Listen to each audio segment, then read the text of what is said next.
Hari ini Timnas Indonesia akan menjalani laga krusial di kualifikasi Piala Dunia 2026 zona Asia. Timnas siap membalas kekalahan 2-1 yang diderita ketika kedua tim bertemu pada Oktober 2024 lalu.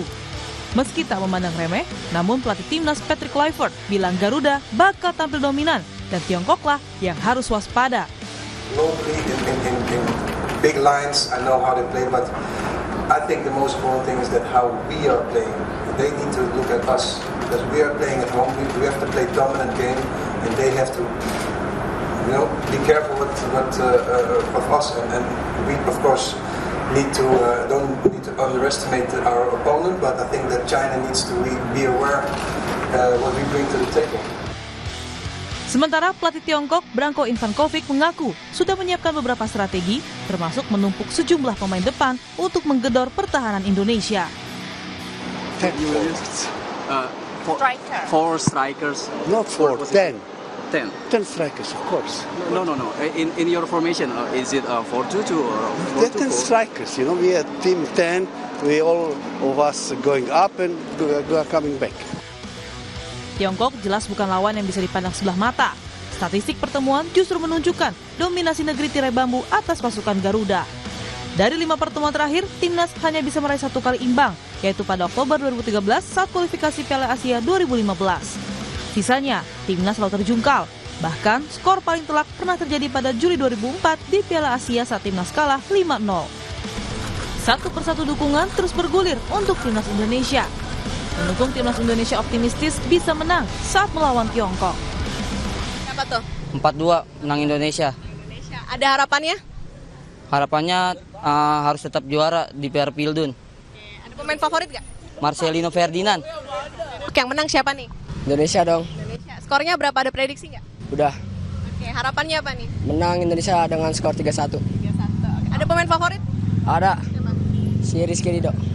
Wah, Indonesia lah, Garuda dong. Oke, berapa kira-kira skornya? Si 2-1 untuk Indonesia.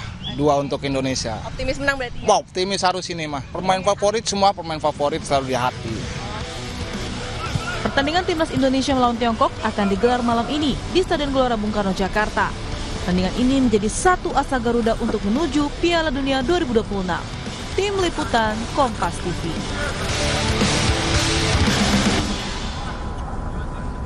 Saudara, laga hidup mati akan terjadi antara Timnas Indonesia melawan Tiongkok malam nanti di Stadion Gelora Bung Karno, Jakarta. Pertandingan ini menjadi krusial karena kedua tim sama-sama wajib meraih kemenangan demi menjaga asa untuk lolos ke kualifikasi Piala Dunia 2026. Lalu bagaimana taktik skuad Garuda melawan Tiongkok malam nanti? Siapa saja tim lawan yang harus diwaspadai? Kita bahas pagi ini bersama narasumber mantan pemain Timnas Indonesia, Aji Santoso. Selamat pagi, Mas Aji. Selamat pagi, Bung Arfa. Terima kasih Mas Aji sudah bergabung di Dialog Sapa Indonesia pagi hari ini. Kami juga masih menunggu kehadiran pengamat sepak bola Anton Sanjoyo yang kabarnya akan bergabung bersama kita. Tapi saya mulai dengan Mas Aji dulu. Mas Aji, yang kita pengen tahu nih Mas, mantan pemain Timnas, bagaimana sih Mas malam ini pertandingan krusial? Biasanya suasana ruang gantinya seperti apa? Pada deg-degan kah, pada rileks kah, atau gimana sebenarnya biasanya pemain-pemain itu? Iya, memang untuk pertandingan nanti malam ini pertandingan yang sangat krusial di mana pada malam hari nanti tim kita harus memenangkan pertandingan kalau ingin sampai babak berikutnya karena kalau menang sudah memastikan diri akan di babak berikutnya, tetapi kalau seri bahkan kalah tentunya itu peluang itu sangat berat karena pertandingan terakhir di grup C ini kita akan berhadapan dengan Jepang. Tentunya kita tahu bagaimana kualitas tim Jepang. Yang jelas di ruang ganti juga memang sangat penting bagaimana seorang pelatih bisa menciptakan satu atmosfer yang sangat kondusif, pemain bisa rileks, pemain bisa tenang. Tentunya itu sudah menjadi kewajiban seorang pelatih menciptakan suasana seperti itu karena ini pertandingan penting bagaimana pemain-pemain itu bisa rileks tapi tetap serius gitu. Jadi menurut saya memang di ruang ganti juga akan terjadi situasi yang benar-benar menurut saya akan membuat pemain-pemain lebih waspada karena bagaimanapun juga pemain-pemain kita ini kan pemain-pemain yang sudah berpengalaman, pemain-pemain yang sudah memiliki jam terbang cukup tinggi. Jadi menurut saya itu akan bisa diatasi dengan baik melalui pemahaman-pemahaman yang diberikan seorang pelatih kepada seluruh pemain, Bung Harpan. Oke, Mas Aji, Andrea Pirlo, mantan punggawa timnas Italia, itu tahun 2006 sebelum mendapatkan Piala Dunia, dia bilang beberapa saat sebelum main di final Piala Dunia, itu dia main PS, bersantai. Kalau di Indonesia seperti itu, apakah memang harus rileks itu Kak? Akhirnya bisa menunjukkan permainan terbaik nanti para pemain timnas kita atau bagaimana sebenarnya? Iya, pemain memang harus enjoy ya untuk menghadapi satu pertandingan. Kebanyakan mayoritas dari pemain-pemain itu mendengarkan musik, mendengarkan lagu-lagu di ruang ganti itu akan membuat pemain lebih rileks sesaat ya. Artinya sebelum memasuki lapangan yang mana pemain perlu konsentrasi yang sangat penuh sebelum masuk lapangan, mereka lebih lirik. Banyak sekali caranya, salah satunya yang banyak dilakukan oleh para pemain itu memang mendengarkan musik kesukaan dari pemain. Apakah itu secara individu dia menggunakan earphone atau memutar di tape recorder atau yang lainnya. Itu memang salah satu cara untuk pemain supaya bisa enjoy sebelum pertandingan. Berarti enjoy ini penting ya, untuk dalam arti bahwa tidak boleh gugup, tidak boleh tegang dalam menghadapi pertandingan nanti ya? Iya, sangat penting. Bahkan memang pemain sekelas pemain kelas dunia pun dalam pertandingan yang menentukan seperti final di Piala Dunia, final di Eropa, mereka pasti akan ada sedikit nervous, tetapi dia bisa mengendalikan situasi seperti tersebut sehingga di dalam lapangan enjoy, karena mereka itu tadi saya sampaikan bahwa salah satu yang penting, yang krusial buat pemain-pemain itu adalah jam terbang. Nah, kita lihat semua pemain-pemain ini memiliki jam terbang yang cukup bagus baik di kompetisi di domestik atau yang di luar negeri gitu. Jadi menurut saya situasi ini pasti dihadapi oleh setiap pemain, oleh setiap pelatih. Tinggal bagaimana pelatih menciptakan satu situasi yang enjoy di dalam tim sebelum pertandingan. Oke, Mas Haji, ini yang bikin masyarakat penasaran. Biasanya beberapa jam sebelum pertandingan, kalau kita di Indonesia malam nanti, biasanya apakah memang selama menunggu hingga pertandingan mulai, kick off, itu apa saja kegiatan yang dilakukan? Apakah memang hari ini kosong kegiatannya, dalam arti bahwa istirahat penuh, mungkin bisa berkumpul bersama, atau mungkin ada latihan lapangan, latihan teknis, atau bagaimana sebenarnya? Ya, kalau latihan pada hari H sudah tidak ada tentunya. Tetapi kemarin tentunya adalah melakukan official training namanya. Jadi latihan yang resmi untuk hari H ketika malam main pagi dulu, zaman-zaman dulu tahun 80-90-an ada pemanasan. Tetapi sekarang saya lihat di sepak bola modern sudah tidak ada melakukan kegiatan-kegiatan itu. Hanya saja tadi malam pasti mereka melakukan melihat video kekuatan dan kelemahan lawan, terus video-video kita, hal-hal yang positif harus kita tunjukkan kepada pemain, itu yang membuat pemain lebih percaya diri. Tapi ketika hari H paling bisa sarapan, mungkin ada meeting pertandingan nanti malam, selain itu hanya santai-santai aja menurut saya. Oke, tadi kita sudah berbicara soal jam terbang, terus juga bagaimana kesamaan, baik itu pemain internasional di luar yang bermain Piala Dunia maupun pemain Indonesia kita, itu sama-sama merasakan nervous, merasakan gugup. Nah, ini saya bahas satu pemain, misalkan Emil Audero, seorang pemain yang pernah berlaga di Liga Besar Dunia, Liga Italia, pernah di Juventus, di Palermo. Kalau menurut Anda bagaimana Anda melihat sepak terjang ataupun jam terbang dari Emil Audero ini? Apakah memang pengalaman dia itu bisa nantinya menggantikan Martin Paes untuk tampil malam ini?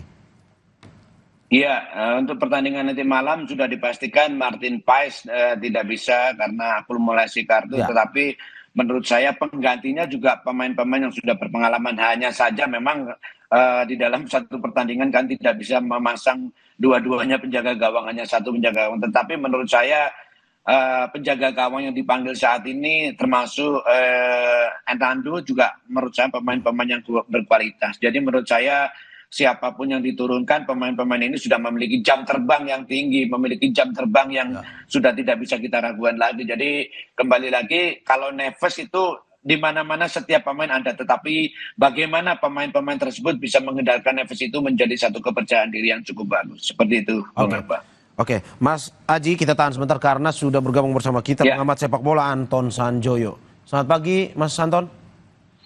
Selamat pagi Mas Aji. Dengan Selamat Mario pagi, di Bung Anton. studio ya. Ya. Mas Anton, bagaimana Anda Ya. melihat, ini kita langsung saja, karena tadi saya sudah ngobrol banyak dengan Mas Haji. Mas Anton, bagaimana Anda melihat malam hari ini siapa yang akan jadi starter analisis Anda? Ya, kalau saya lihat sih, karena sejumlah pemain kan nggak bisa tampil, Verdong nggak bisa tampil. Saya nggak tahu Dix apa sudah pulih cedera atau belum. Kalau Kevin Dix sudah pulih, saya rasa dia akan menempati posisi back sayap kanan atau gelandang kanan. Karena dugaan saya memang formasinya adalah 3 di belakang. 3 di belakang itu Hübner, Jai, sama Rizky Ridho di belakang. Ada kiper Emil Audero yang saya rasa ya kalau dari sisi pengalaman dan physical presence-nya kan juga sangat mumpuni ya. Jadi lawan mungkin juga akan akan keder duluan kalau lihat Emil, karena dia kan memang tinggi besar, mana ganteng lagi gitu kan. Jadi memang kehadiran dia itu cukup bisa menggantikan Martin Paes lah. Pengalamannya juga luar biasa kan, dia tampil di Serie A, tampil di Serie B, ya Serie B-nya Italia tetap rata-rata lebih baik lah daripada rata-rata di Asia Tenggara. Di tengah saya rasa pilihan tidak mungkin tidak adalah Joy Pelupesi, karena dia merupakan missing link yang hilang selama ini sebelum kedatangan dia. Indonesia kan tidak punya gelandang bertahan yang betul-betul mumpuni dan visioner, dan ini ada pada Joy Pelupesi. Dan di sekitarnya bisa saja siapapun sebetulnya. Kalau formasinya 3-5-1 ya di tengah bisa Nathan, bisa siapapun. Tapi yang pasti Joy akan menjadi kunci di lini tengah, karena dia back to back posisi nomor 6 dan posisi nomor 8 gitu. Jadi dia bisa di 2 posisi itu. Kalau di depan saya rasa Ole nggak akan tergantikan. Cuma sekarang yang menjadi masalah adalah siapa pengganti Ratnar Oratmangun dan Marcelino Ferdinand. Karena menurut saya yang ada sekarang di posnya pemain di belakang Ole itu ada beberapa. Ada Stefano Lillipali, ada Egy yang penampilannya juga bagus di Liga 1, ada Sayuri yang juga bagus, bahkan ada Beckham Putra yang penampilannya di Liga 1 pun sebetulnya tidak mengecewakan. Jadi dia layak dicobalah. Jadi sebetulnya timnya Patrick Kluivert ini saya bilang cukup mewah ya. Dari belakang kiper, belakang, tengah, depan ini cukup mewah sekarang.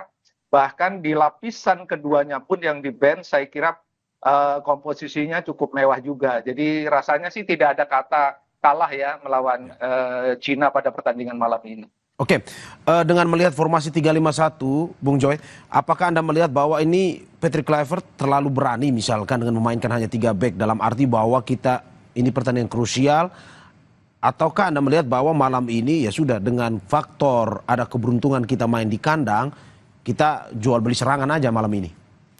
Enggak, bukan soal terlalu berani atau tidak. 3-5-1 itu formasi baku yang banyak juga dipakai oleh tim-tim besar sekarang. Memang kalau di Belanda kebanyakan 4-3-3. Tapi 3-5-1 itu kan sebetulnya 3 center back itu coverage-nya itu ada di kanan dan kiri. Oleh sebab itu saya bilang kalau Kevin Dix ada di kanan, sementara Verdong ada di kiri, saya rasa cukup aman karena pemain ini mampu coverage itu di lini tengah dan lini belakang. Jadi kalau Indonesia kehilangan bola posisinya 5 back. Kalau mendapatkan bola posisinya 3 back. Jadi saya rasa intuisi bermain dengan 3 back itu sudah didapatkan. Kan sering juga Sintayong memainkan 3 back. Jadi harusnya sih nggak jadi masalah. Apalagi kalau komunikasi antara Jai dengan Emil sudah sangat bagus. Kalau Jai dengan Rizky kan udah oke banget. Hübner masih kadang-kadang ada sedikit miss, tapi saya rasa dengan beberapa hari mereka sudah berkumpul lama juga, sudah bermain lama, nggak ada masalah lah dengan 3 back, karena formasi 3-5-1 itu formasi yang sangat ofensif, tetapi memang butuh intensitas yang sangat tinggi, dan yang paling menentukan adalah posisi 2 back sayap itu. Oke, Mas, sorry, saya sedikit koreksi, 3-5-1 atau 3-6-1? 3-6-1. 3-6-1 ya. 3-5-1-1 atau 3-5-2 bisa aja. Oke. Mas, pokoknya 3-5 di tengahnya, di depannya bisa berapa pun. Oke, dengan menumpuk pemain di tengah, apakah memang nantinya seperti yang Anda jelaskan tadi, Patrick Kluivert akan lebih mengarahkan permainan di bola tengah, penguasaan di bola tengah, atau seperti apa? Sehingga mungkin saja oleh Romani di depan bisa lebih terbantu untuk ya suplai bola dengan ditinggal oleh si Marcelino Ferdinand dan juga Ragnar. Ya kalau 3-5-2 itu bukan 3-5-1 ya, kalau 3-5-2 atau 3-5-1-1 itu sebetulnya memang inti kekuatannya ada di lini tengah. Jadi kalau kita lihat ketika Indonesia pakai 4-3-3 sekalipun, sebetulnya lini tengah Indonesia ini salah satu yang terbaik di grup C. Ya, intercept mereka sangat bagus, mereka juga dinamis sekali di lini tengah. Transisinya juga bagus dari lini tengah. Oleh sebab itu saya selalu bilang kehadiran Joy Pelupesi ini merupakan missing link karena dia adalah pemain yang betul-betul punya visi bertahan yang sangat bagus. Jadi memang inti kekuatan Indonesia itu ada di lini tengah sepanjang pemain-pemain yang ada di sana, terutama kalau saya bilang Nathan atau siapapun yang ada di sana mau melakukan intercept cepat ya, ketika pemain lawan mendapatkan bola di sekitar lini tengah, mereka berani tackling yang clean ya, berani tackling, berani berebut bola, berani berkelahi lah kira-kira di lini tengah supaya mereka tidak bisa berkembang, berhenti saja di lini tengah lawan itu. Dan ini yang paling bisa melakukannya adalah pemain-pemain yang ada di lini tengah karena memang perimeter mereka ada di sana. Jadi memang inti kekuatan Indonesia ada di lini tengah. Kalau lini belakang sudah cukup kuat, apalagi kalau Emil dengan dalam debutnya sangat meyakinkan ya. Saya rasa sih Indonesia sulit ditembus dari lini tengah dan belakang. Oke, saya ke Mas Haji. Mas Haji, bagaimana Anda melihat dengan formasi yang disampaikan oleh Bung Joy tadi? Apakah memang dengan analisa Anda, dengan struktur pemain, dengan pemain yang ya cukup dilatih oleh Patrick Kluivert ini bisa pada akhirnya memenangkanlah pertandingan malam ini? Ya, oke. Memang apa yang dikatakan oleh Bung Sanjoyo tadi sangat tepat bahwa pemain-pemain ini adalah pemain-pemain mewah. Hampir antara pemain starting line up sama pemain yang ada di bench itu perbedaannya sangat tipis sekali. Artinya siapapun yang dipasang tentunya memiliki kualitas yang hampir sama. Kembali lagi kalau kita menyampaikan mengatakan bilang masalah formasi di pertandingan terakhir tim ini menggunakan 1-3-4-2-1 ya. Ada pemain sayap itu kadang-kadang sering masuk ke tengah, main di bawah striker dengan harapan kedua bek kanan kiri bisa naik membantu serangan. Karena itu memang bek kiri dan bek kanan ketika menggunakan formasi 3 pemain di belakang ini diminta untuk aktif. Baik overlapping, baik menyerang maupun bertahan gitu. Karena memang sudah menggunakan 3 pemain di belakang, di mana ketika menyerang bisa menggunakan 3-4-3, ketika bertahan yang jelas pasti menggunakan formasi 5 pemain belakang, 3 stopper dan 2 bek kiri dan bek kanan, menjadi 1-5-4-1 seperti itu. Oke. Jadi menurut saya untuk pertandingan nanti malam apapun formasinya tentunya sudah menjadi pemikiran dari head coach, kira-kira formasi apa yang tepat. Yang jelas ketika pertandingan terakhir dengan menggunakan formasi 1-3-4-2-1 ini bermain cukup bagus. Oke, sebagai mantan pemain timnas, bermain di kandang menurut Anda selalu bisa menguntungkan ketimbang main di tandang atau gimana?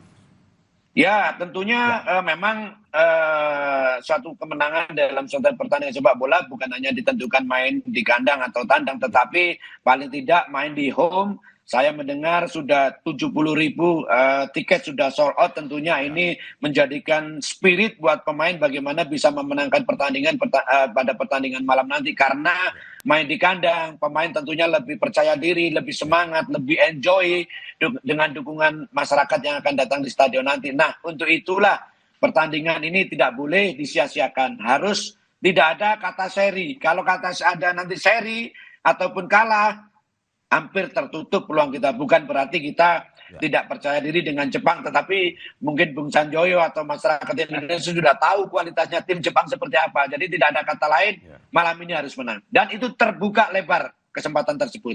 Oke. Seperti itu, Bung. Tidak ada kata lain, malam ini harus menang. Bung Joy, kita bahas dalam waktu hampir 1 bulan ini persiapan yang dilakukan oleh timnas. Menurut Anda dengan persiapan yang begitu lama, dilakukan oleh timnas, teknis maupun non teknis yang dilakukan baik di Bali maupun di Jakarta, sudah cukup untuk pada akhirnya membuat timnas pada malam hari ini bermain rileks, bermain enjoy untuk bisa mengalahkan Tiongkok? Ya, kalau kita bandingkan dengan persiapan ketika hendak melawan Australia, memang saat ini kan waktunya sangat baik ya. Mereka sempat berkumpul di Bali, meskipun kelengkapannya itu mungkin tidak sampai 1 bulan ya, mungkin hanya 3 minggu atau 2 minggu setengah lah gitu. Tapi overall sebetulnya memang dengan mereka berkumpul lebih cepat, lebih lama, bahkan sempat pindah TC dari Bali ke Jakarta, saya rasa itu adalah keuntungan yang luar biasa. Yang saya sayangkan hanya mereka tidak sempat mengadakan competitive matches pada ketika mereka berkumpul di TC. Di Bali. Ya, di Bali dan di Jakarta hanya sempat internal game ya. Saya nggak tahu, saya mau tanya ke Coach Aji, internal game itu apakah berapa persen mampu melihat keseluruhan penampilan performa pemain, terutama dari kesiapannya. Karena kalau dalam bayangan saya, internal match itu kan mereka sempat beberapa kali melakukan pertandingan tim A lawan tim B gitu ya, timnya dibagi 2, lalu kemudian, nah ini yang saya meragukan apakah itu cukup ya, karena kan tidak cukup kompetitif. Saya tidak melihat apakah, kalau di luar negeri kan internal match itu kadang-kadang pemainnya sampai cedera juga, karena mereka betul-betul serius. Gitu. Serius ya. Nah, sangat serius. Nah, saya nggak tahu apakah apakah fenomena seperti itu ada juga di tim nasional, karena kan bagaimanapun suasananya bukan suasana kompetitif. Mungkin itu saja sih kekurangannya, tapi dari sisi waktu, dari sisi manajemen TC, saya rasa ini sudah jauh lebih bagus daripada ketika persiapan melawan Australia. Jadi harapannya sih semuanya jadi positif ya. Cuma satu kurangnya aja itu, nggak ada competitive matches. Katakanlah lawan siapa yang setara atau tingkatannya lebih sedikit daripada timnas, sehingga kemudian ada evaluasi yang bisa dilakukan oleh Kluivert dan kawan-kawan terhadap siapa yang akan mereka pasang sebagai starter, siapa yang ada di bench, siapa yang masuk DSP. Jadi rasanya itu saja sih kekurangannya, tapi overall sih tidak terlalu bermasalah menurut saya. Oke, Mas Aji, bagaimana menanggapi ini? Apakah memang biasanya internal match itu juga kompetitif dilakukan, atau sebenarnya perlu juga nih kompetitif match dilakukan selama TC harusnya? Iya, kalau memang ini untuk timnas itu menurut saya meskipun hanya internal game, saya yakin pemain-pemain juga akan serius. Karena apa? Karena mereka juga ingin menghadapkan satu tempat di tim tersebut gitu loh. Mungkin ada pertimbangan dari tim pelatih, salah satunya ketika melakukan pertandingan seperti yang Bung Sanjoyo sampaikan, umpamanya melakukan friendly match dengan tim luar negeri, itu juga ada risikonya. Risikonya kalau tim kita mengalami kekalahan itu pun juga akan berakibat kepada mental tim yang nanti bisa sedikit down gitu loh. Jadi mungkin itu salah satu pertimbangan, tetapi dengan catatan ketika melakukan internal game, pemain harus benar-benar 100%, harus benar-benar serius, sehingga pelatih bisa melihat sejauh mana kesiapan tim ini untuk pertandingan melawan pertandingan yang benar-benar real ya, seperti pertandingan melawan Cina nanti. Jadi apa yang disampaikan Bung Sanjoyo tadi juga ada benarnya. Mungkin keseriusannya ketika internal game dengan friendly match dengan negara lain itu mungkin ada sedikit berbeda, tetapi kembali lagi ada 2 permasalahan. Yang pertama, ditakutkan kalau seumpamanya terjadi kekalahan dengan tim kita akan mental akan sedikit bermasalah. Yang kedua, yang terpenting adalah ketika melakukan internal game, pemain-pemain benar-benar 100%. Tapi menurut saya ketika internal game pasti pemain juga serius, meskipun sama-sama menjaga jangan sampai pemain ini cedera. Seperti itu, Bung. Oke. Masih banyak pembahasan terkait dengan timnas yang akan kita dialogkan dalam Sapa Indonesia Pagi ini, termasuk juga terkait dengan bagaimana kekuatan Tiongkok pada malam hari ini. Tapi sebelum kita bahas, saksikan jeda berikut.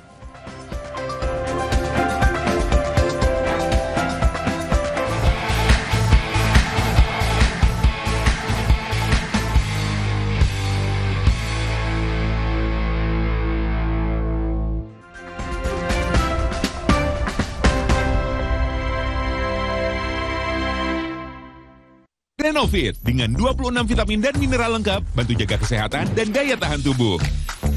Dengan 26 vitamin dan mineral lengkap, bantu jaga kesehatan dan daya tahan tubuh. Minum Renovit, siap jaga kesehatan dan daya tahan tubuh. Produksi Konimax. Alergi, jontor nih. Aku biduran, obatnya yang depannya Indal CTN. Bisa dibeli tanpa resep dokter. Indal CTN, komposisi anti alerginya Redakan alergi. Indal CTN. Malula, madu TJ. Iya. Kalau panas dalam, sariawan Bisa, madu TJ panas dalam. Minum bila perlu. Madu TJ panas dalam. Madu plus herbal dari bahan alam. Bantu redakan panas dalam. Madu TJ panas dalam. Mulai 25 kalsium 콜라겐 브루크랑 꿀리크리프 툴랑크로포스 No worries 콜라게나 Susu steril dengan 1000 mg kolagen dan kalsium, kulit no keriput, tulang no keropos. 콜라게나 susu awet muda. Pusing, kejar setoran. Yang penting kerja halal. Fresh Care dong halal. Capek kena PHP? Pilih yang pasti-pasti aja. Fresh Care, pasti aromanya, pasti fresh hangatnya. Fresh Care, hangatnya selalu bikin fresh. Bertahun-tahun, Hotin Cream telah jadi teman harian. Bantu redakan pegal akibat kerjaan dan saat jalan-jalan, serta nyeri otot olahragawan. Balur Hotin, panasnya mijit, hotnya in sampai ke dalam. Gak lengket, tanpa bekas. Hotin Cream. Mulai 25 kalsium 콜라겐 브루크랑 꿀리크리프 툴랑크로포스 No worries 콜라게나 Susu steril dengan 1000 mg kolagen dan kalsium, kulit no keriput, tulang no keropos. 콜라게나 susu awet muda. Tambah umur. Makin prima. Makin cinta. Karena hidup kita balance. Minum Sido Muncul Natural Balance setiap hari. Life is balance. Female Balance buatku. Male Balance buat aku. Mulai 25 kalsium 콜라겐 브루크랑 꿀리크리프 툴랑크로포스 No worries 콜라게나 Susu steril dengan 1000 mg kolagen dan kalsium, kulit no keriput, tulang no keropos. 콜라게나 susu awet muda.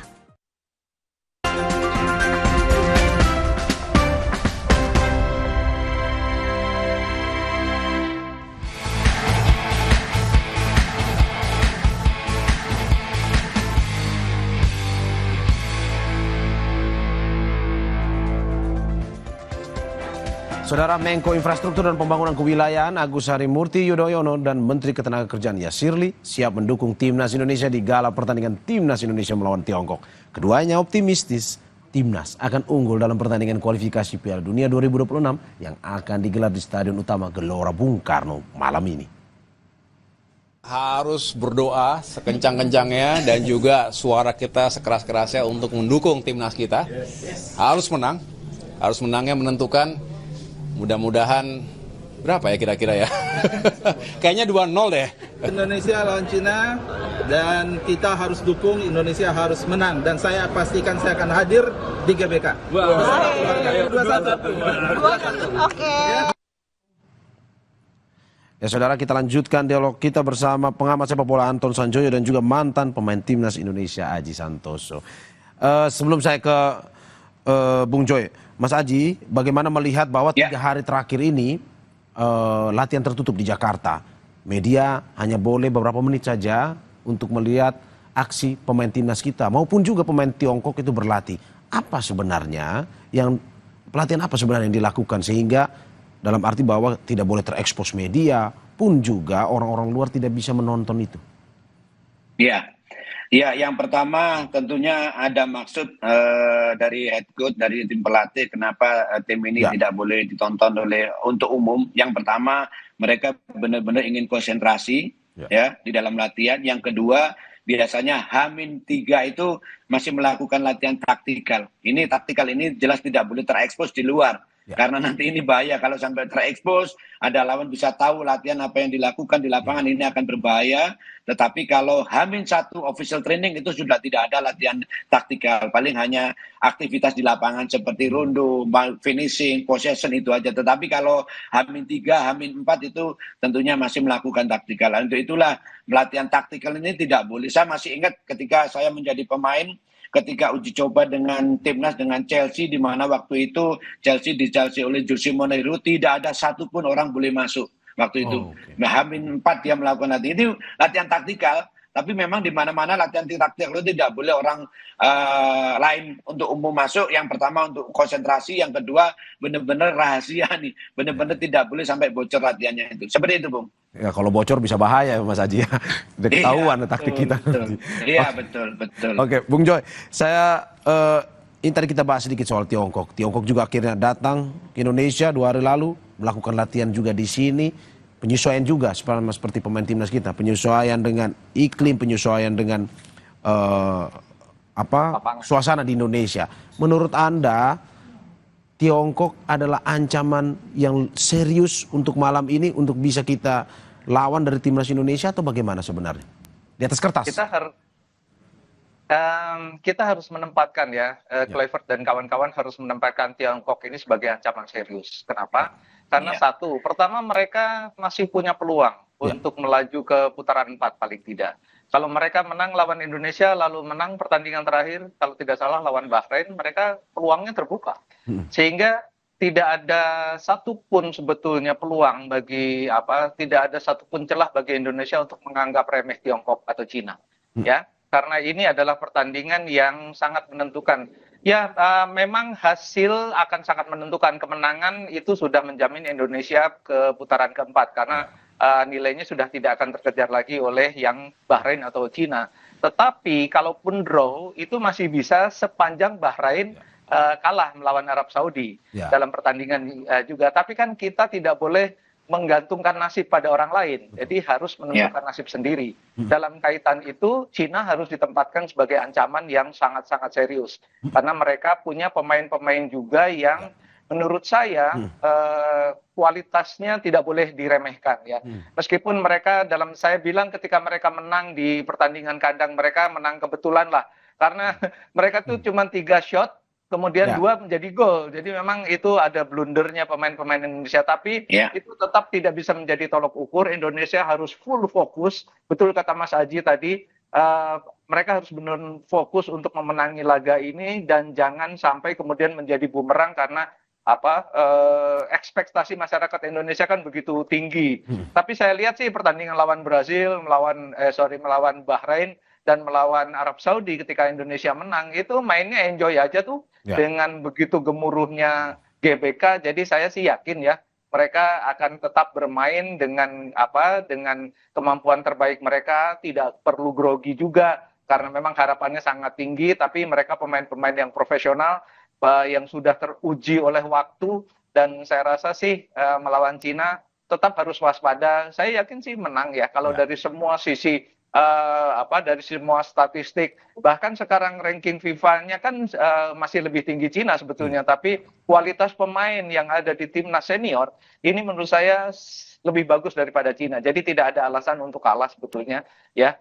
Dan saya rasa mereka sudah sangat dewasa lah, pemain-pemain yang sangat profesional dan mereka bisa bermain sangat lepas. Dugaan saya sih Indonesia menang lebih dari 2 gol sih kalau mainnya normal gitu ya. Seri pun bahkan tidak boleh ya Bung Joy? Seri pun bahkan tidak boleh? Karena kalau seri Indonesia akan menggantungkan pada hasilnya Bahrain. Nah ini yang berbahaya. Oke, Bung Joy, sebelum saya ke Mas Haji. Bung Joy, apa prediksi Anda malam ini dari Tiongkok dengan formasi seperti apa strateginya? Apakah malam ini akan lebih bertahan karena sudah menang kemarin? Dia akan lebih bertahan apalagi bermain di kandang Indonesia. Akan lebih bertahan atau justru akan ini lebih menyerang untuk menambah pundi-pundi gol juga? Kalau dari lihat kebiasaannya Cina sejak ditangani oleh pelatih yang sekarang, mereka sering bermain dengan 4-3-3. 4-3-3 itu formasi yang cukup ofensif tapi balance. Jadi saya rasa mereka tetap akan menggunakan formasi itu dan ada beberapa mereka juga sangat mahir ya dalam serangan-serangan sayap. Mereka punya Wulei, punya Serginho yang di tengah juga sangat dominan. Mereka punya Zhang Yuning juga di lini depan. Jadi mereka harus diwaspadai juga. Dengan tidak memandang remeh mereka, menurut saya justru itu akan menjadi fokus pada lini pertahanan dan lini tengah Indonesia supaya mereka bisa tidak terlalu melakukan eksplosif ya di gerakan-gerakan yang mengagetkan di lini pertahanan Indonesia. Jadi rasanya sih mereka tetap akan bermain menyerang tapi lebih balance, tidak sefrontal Indonesia lah gitu kira-kira. Oke, saya ke Mas Haji. Mas Haji, bagaimana Anda melihat pemain yang harus antisipasi melihat pertandingan kali lalu Cina versus Indonesia di kandang Cina?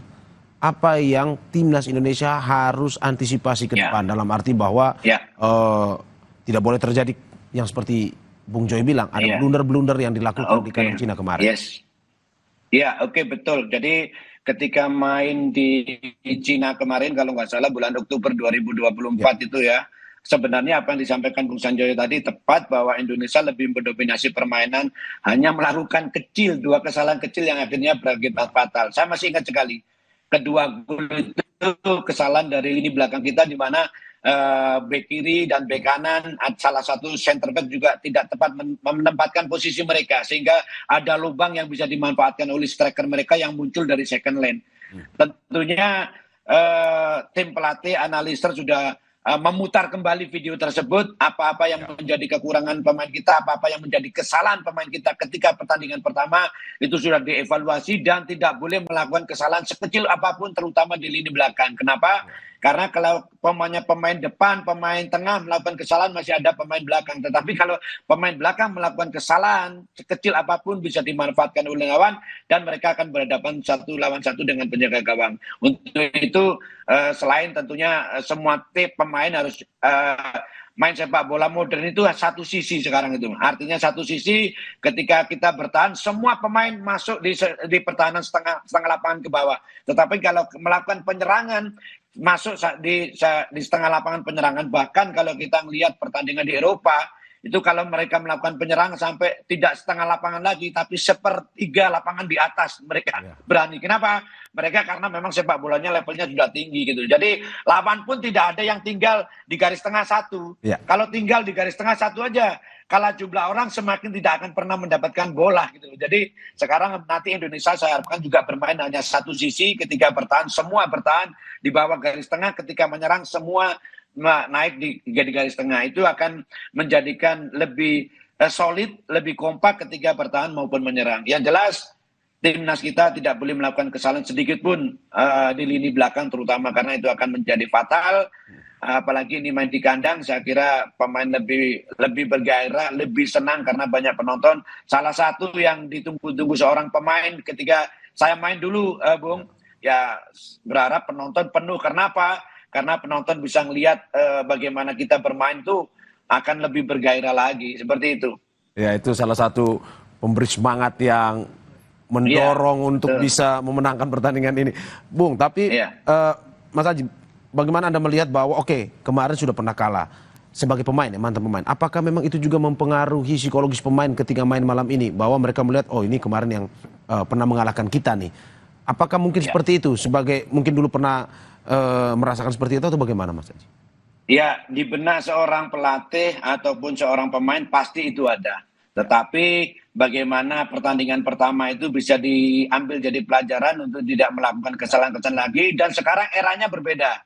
Artinya ketika kalah dulu pelatihnya bukan sekarang. Sekarang dengan pelatih yang berbeda, dengan situasi yang berbeda, dengan materi pemain yang berbeda, tentunya ini mudah-mudahan nanti bisa tampil lebih bagus. Tapi yang jelas ketika pertandingan pertama kalah itu pasti sedikit ada dalam pemikiran pemain. Tetapi bagaimana untuk mengantisipasi itu tidak boleh terulang kembali. Seperti itu, Bung Alpa.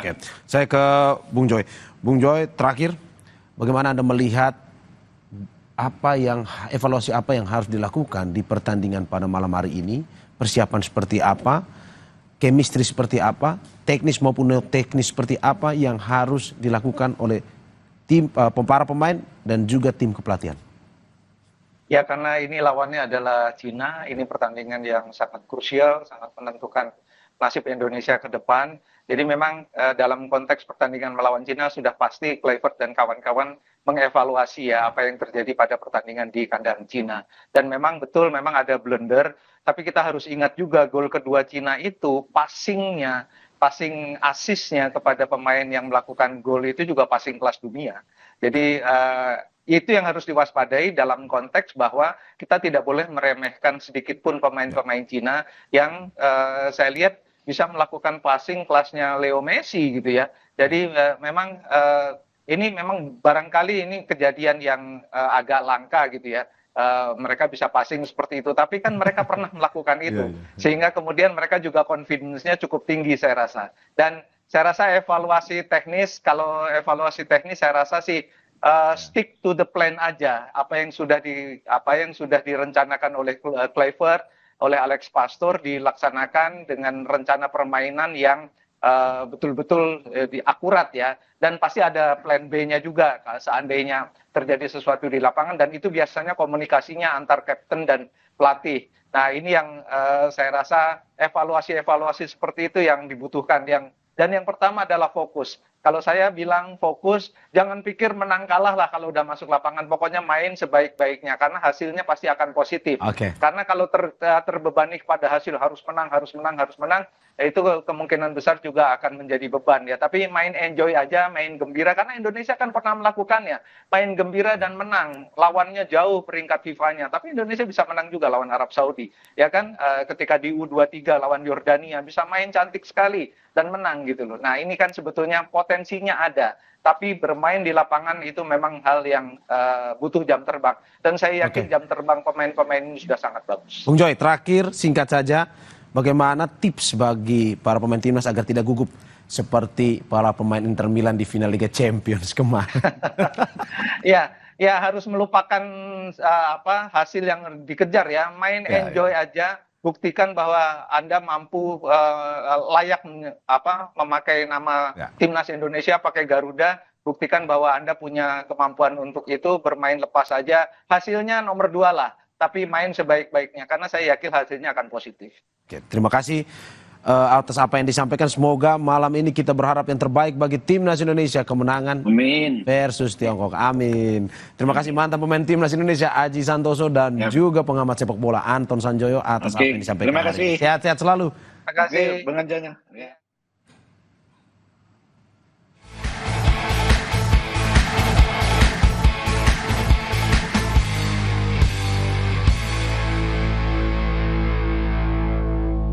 Saudara, jangan sembarangan, Sapa Indonesia Pagi akan segera kembali dengan informasi lainnya. Salah satunya, jemaah haji bergerak ke Arafah untuk menjalani wukuf mulai hari ini sebagai rangkaian puncak ibadah haji.